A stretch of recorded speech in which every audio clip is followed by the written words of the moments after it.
Hello everyone, আমি প্রিয়াঙ্কা দে taro reader. এখন যে টপিকটা নিয়ে কথা বলবো সেটা খুব ভাইটাল একটা টপিক।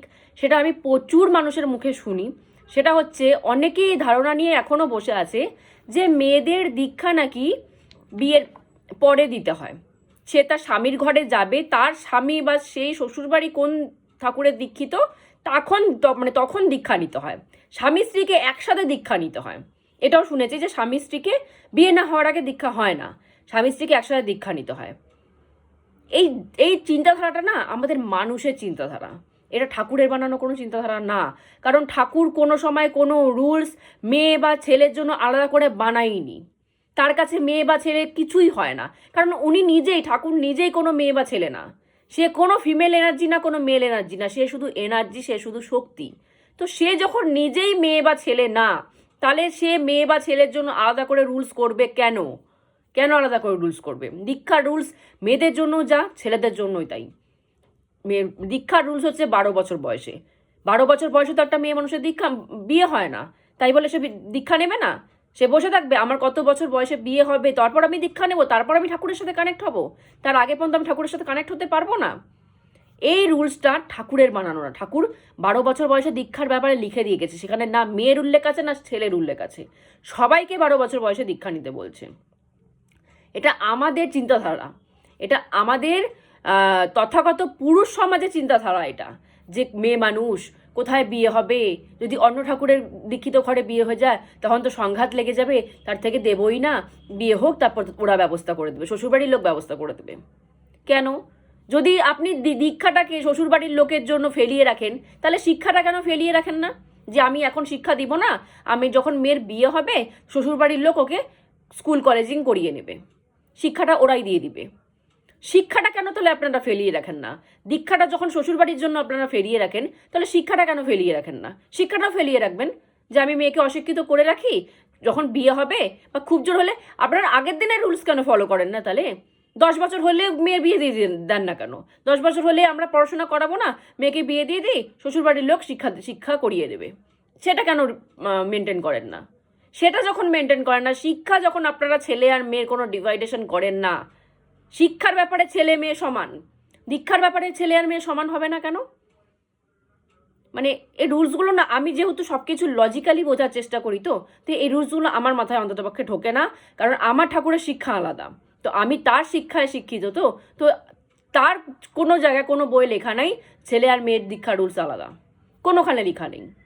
তো আমি সেটা ছোটোবেলা থেকে মেনটেন করে আসছি। তো নিজেও 12 বছর বয়সে দীক্ষা নিয়েছি।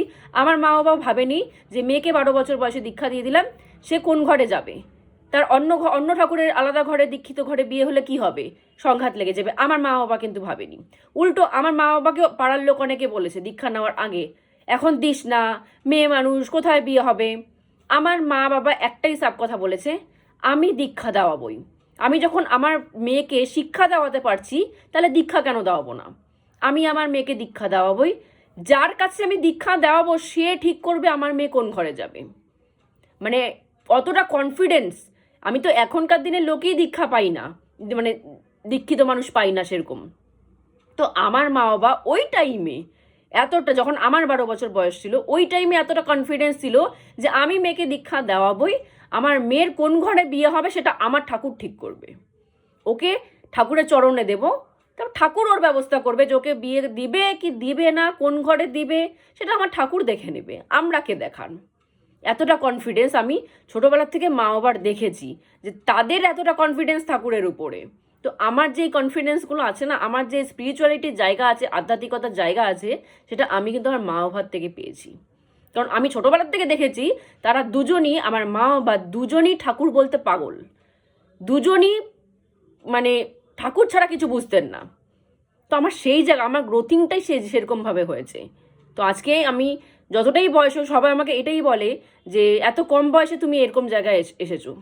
কারণ আমার গ্রোথিংটাই সেরকমভাবে হয়েছে। তো আমি ছোটোবেলার থেকেই ঠাকুরের প্রার্থনা করি, ঠাকুরের নাম গান করি। আমার 12 বছর বয়স হয়নি, তার আগের থেকেই আমি সব কিছু ঠাকুরের ব্যাপারে জানা শুরু করে দিয়েছি। ঠাকুরের কি কি বলেছে, ঠাকুরের বই পড়া শুরু করে দিচ্ছি 12 বছরের দীক্ষার আগের থেকেই।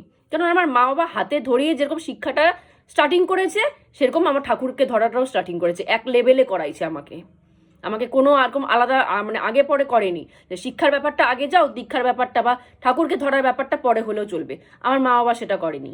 আমার মা বাবা দুটোকে সমান তালে চলাইছে, যে শিক্ষাটাও যেরকম তোমাকে পড়াশোনাটা করতে হবে, সেরকম ঠাকুরের ব্যাপারেও তোমাকে জানতে হবে, ঠাকুরের সাথেও তোমাকে কানেকশন করতে হবে। দুটো এক লেভেলে আমাকে করাইছে। আমাকে এইটা একবারও ভাবেনি যে ছেলে মানুষ এটা করাবো না, মেয়ে মানুষ বলে রেখে দিই, না। আমার বাবা মা কিন্তু দুটো এক লেভেলে করিয়েছে। ওই ওই যে এতটা মানে করে দিয়ে গেছে না, সেটার ফল আমি আজকে পাচ্ছি।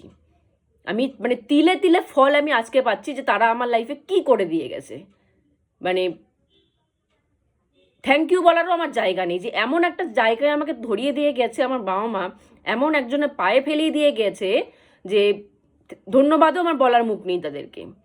মানে কোটি টাকার কাজ করে দিয়ে গেছে, ঠাকুরের পায়ে ফেলিয়ে দিয়ে গেছে। 12 বছর বয়সে দীক্ষা দেওয়াইছে আমাকে, তার আগের থেকে আমাকে ঠাকুরের সাথে কানেকশন করা দিচ্ছে। এটা কোটি টাকার কাজ করিয়ে দিয়ে গেছে। মানে জানি না আজকালকার দিনে বাবা মার এই কনফিডেন্স লেভেলটা আমি পাই না, আমি মানুষের মধ্যে পাই না এই কনফিডেন্স লেভেলটা, যেটা আমার বাবা মার আমি চোখে আমি দেখেছিলাম। তাদের মধ্যে এত কনফিডেন্স ছিল বলে আজকে আমি এই জায়গায় দাঁড়িয়ে আছি। যতটুকুই করতে পেরেছি আমি নিজে একা দাঁড়িয়ে আছি এই জায়গাটায় তাদের জন্য। তারা এত তাড়াতাড়ি মানে জ্ঞান হওয়ার পরেই ঠাকুরকে ধরিয়ে দিয়েছে যে এই যে তোমার ঠাকুর, সারা সারা জীবন কিন্তু তোমাকে এর সাথে থাকতে হবে। আমরা সারা জীবন নাও থাকতে পারি, আমার বাবা মার শিক্ষা এটা ছিল যে আমরা সারা জীবন তোমার সাথে থাকবো না, কিন্তু এই যে আমরা ঠাকুরকে ধরিয়ে দিয়ে গেলাম, এ কিন্তু তোমার সাথে সারা জীবন থাকবে। একে কিন্তু কখনো ঠাকুর ভাববে না, একে কিন্তু কখনো মূর্তি ভাববে না, কখনো ফটো ভাববে না, এ কিন্তু জ্যান্ত ঠাকুর। তুমি কথা বলবে তোমার রিপ্লাই দিবে। আর মা কিন্তু ছোটবেলার থেকে শিখিয়ে দিয়েছে, তুমি কথা বলবে তোমার রিপ্লাই আসবে। তুমি যদি সেরকম লেভেলে যেতে পারো, তুমি যদি সেরকম তার সাথে কানেকশন করতে পারো, প্রত্যেকটা কথার কিন্তু রিপ্লাই আসবে। এই জিনিসটা ছোটোবেলা আমি যখন দীক্ষা নিয়েও নাই, 12 বছর বয়সের আগে আমার মাথায় এই জিনিসটা ঢুকিয়ে দেওয়া হয়েছিল। কথা বলবি, রিপ্লাই আসবে। সেরকম জায়গায় নিজেকে নিয়ে যা, যে তুই কথা বলার সাথে সাথে রিপ্লাই আসবে। তো আজকের এখানে দাঁড়িয়ে 2026-এ দাঁড়িয়ে আমি এরকম কনফিডেন্স, এরকম লেভেল, এরকম ঠাকুরের সাথে কানেকশন বাচ্চাকে ছোটোবেলার থেকে করিয়ে দেওয়া আমি এটা দেখিই না। অনেকের সাথে কথা বলতে গিয়ে শুনি তারা তো দীক্ষা নেয়নি, তাদের বাড়ির কেউ বাবা মা পর্যন্ত দীক্ষা নেয়নি, কোনো কানেকশন নেই ঠাকুরের সাথে। তারপরও মানুষ বলে বিয়ের ব্যাপারে মেয়েদের এখন না, পরে বিয়ে হওয়ার পরে দীক্ষা। কোনো নিয়ম নেই বিয়ে হওয়ার পরে, ফালতু নিয়ম। যারা বলে না, সিরিয়াসলি বলছি, ফালতু নিয়ম, একদম ফালতু নিয়ম। কোথাও লেখা নেই দীক্ষা মেয়েদেরকে বিয়ের পরে নিতে হবে, কোথাও না। কনফিডেন্সের সাথে যে ঠাকুর পছন্দ তাকে ধরুন, সে আপনার ব্যবস্থা করে দেবে। কোন ঘরে পাঠাবে, তার দীক্ষিত ঘরে পাঠাবে না তার অন্য ঠাকুরের দীক্ষিত ঘরে পাঠাবে না, বিয়ে মানে হবেই না, সে সব ঠিক করে দেবে। লাইফটা তার পায়ে ফেলুন। 12 বছর বয়সে ছেলে মেয়েকে দীক্ষা দেওয়ান। যারা এখনো দীক্ষা নেওনি, নেও, দীক্ষাটা নেও, তারপর বুঝতে পারবে ঠাকুর কি জিনিস। ঠাকুরকে ধরলে লাইফে কি হতে পারে, ঠাকুরকে ধরলে লাইফে সব হতে পারে। আমাদের ঠাকুরের এটা বলা আছে, আমাকে ধর, তোর কোনো দিন খাওয়ার অভাব হবে না, পেটে ভাতের অভাব হবে না। একদম পুরো মেনশন করে আমাদের ঠাকুরের বলা আছে, আমাকে শুধু ধর, তোরা ইষ্টবিধিটা কর, কোনোদিন পেটে ভাতের অভাব হবে না, পরনে জামা কাপড়ের অভাব হবে না। তারপরেও মানুষ তাকে ধরে না, মানুষ তার থেকে পেছনে সরে থাকে। বুঝি না কেন, কি প্রবলেম মানুষের ঠাকুর ধরতে, আমার মাথায় ঢোকে না কমসে কম। তারপরেও এত অজুহাত, মেয়েদেরকে এই দীক্ষা দেওয়া যাবে না, মেয়েদেরকে ওই করানো যাবে না, এত অজুহাত। তাকে না ধরার জন্য এত অজুহাত, তাকে ধরার জন্য কোনো অজুহাত লাগে না, তাকে না ধরার জন্য এত অজুহাত লাগে।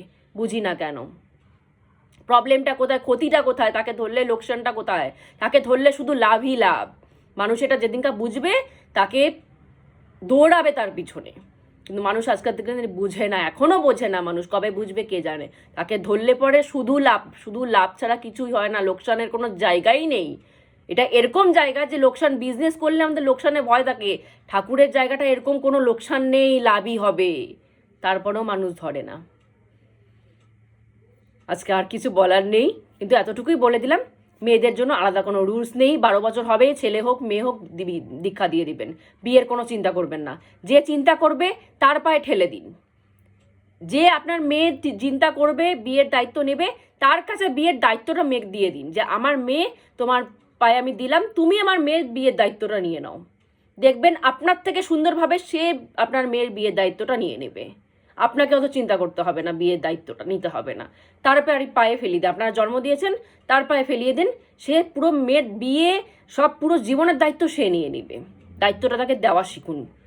তাহলেই হবে, মানে ঠাকুরের একটা কথা আছে যে আমাকে দায়িত্ব দে, আমি তোদের দায়িত্ব নিতে পারবো। তোরা কেন নিজেদের দায়িত্ব নিজেরা নিয়ে মাথা ঘামিয়ে মানে অশান্তি করে নিজের মাথা নষ্ট করছিস? আমি তোদের দায়িত্ব নিতে পারবো তো, আমাকে দে তোরা দায়িত্ব। কিন্তু আমরা তাকে দায়িত্ব দিই না, এটা হচ্ছে ব্যাপার। দায়িত্বটা একবার দিয়ে দেখুন সে কতটা সুন্দরভাবে নেভায়। আমরা যতটা পারবো না আমাদের সন্তানদের মানে বিয়ের ব্যবস্থা করতে, যে সংসার মানে সন্তানদের লাইফের ব্যবস্থা করবে, সে করে দিবে, সে ওর থেকে বেটার করে দিবে, আমাদের থেকে বেটার করে দেবে। তো দায়িত্বটা একবার দিয়ে দেখুন না।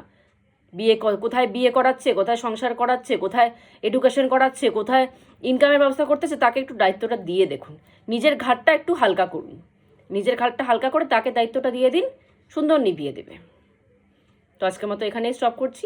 জয় গুরু।